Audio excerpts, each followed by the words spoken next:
Okay, here's my latest thing that I've done.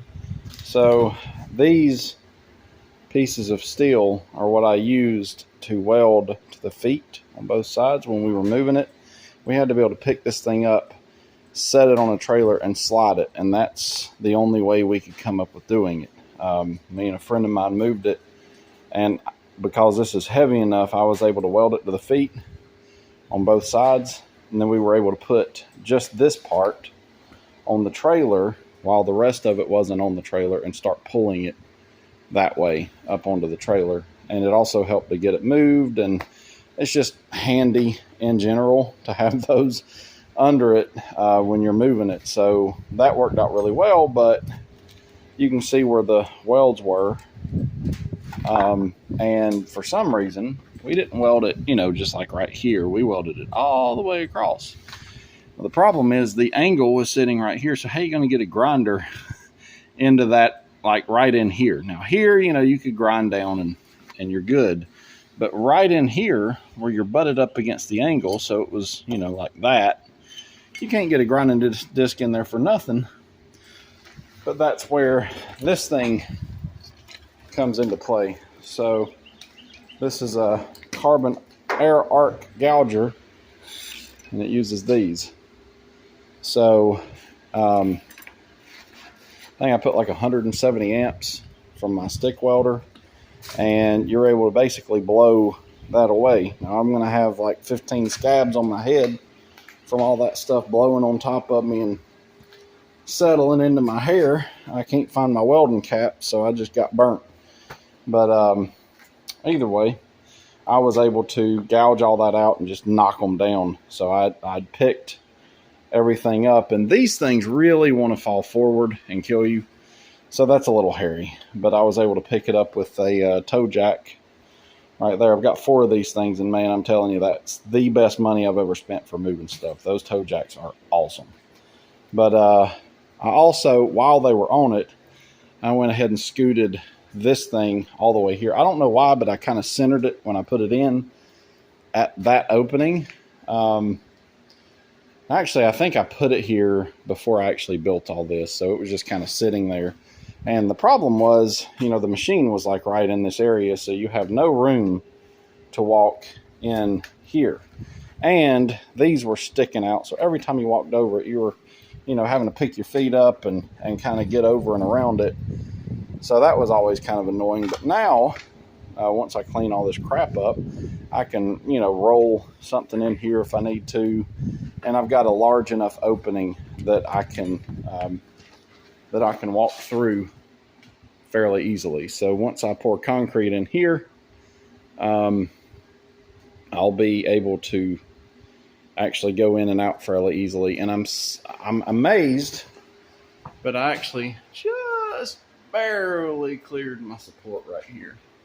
You can see how close it is up there, but I actually did clear it. So what I may do is actually pull this a little bit further this way, because I can come in behind it, and if I say, if I move like this parallel with this and just scoot it over, what is that, about a foot, I'd still be able to access everything and work on it from the back if I needed to. And it wouldn't really hurt anything. So that would give me a little bit more room over here to be able to wheel stuff in and out as well. So I'll probably scoot that over just a hair more. I may go, I don't know, another 12 inches or so, and then I've got to straighten it out. You can see it's kind of crooked this way, so I'm going to have to push this end over. But either way, I got it in, got it moved, and I'm going to probably put wheels on this cart right here. This is what I've got all my dies and stuff on right now. And I may come up the side here and add another row for dies as well.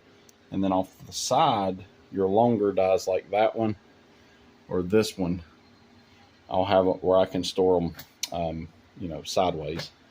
But I'll be able to wheel those out here hopefully, and work on stuff. So hopefully, I had originally kept this open, and I've got a tarp in there right now, but originally the idea was I'd be able to reach out and get to my machine out there.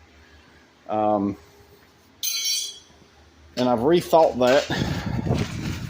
I'm going to close this in, and I'm going to close this in. So this big span here will actually end up getting supports just like this all the way down it.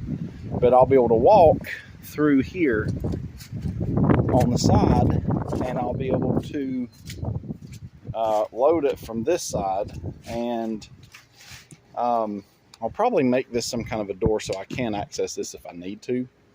But overall, that should do what I need it to do.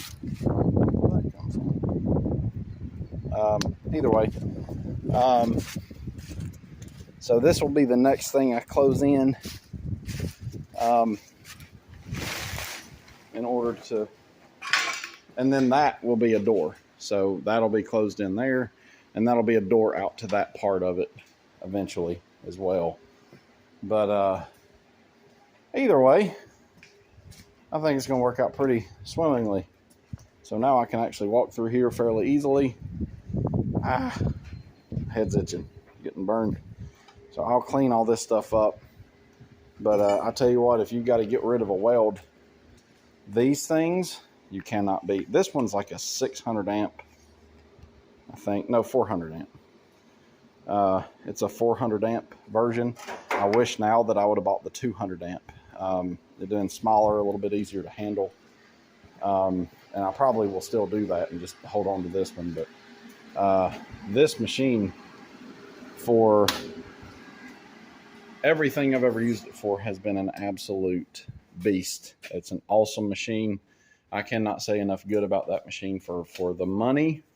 I love the Harbor Freight welders, but for what you're going to pay $800 for at Harbor Freight, you get way less duty cycle, way less features. I think these are $900 now, but I paid $800 way back when, and you cannot beat it. It's a absolutely awesome welder. So anyway, you guys have a good day. I will talk to you later.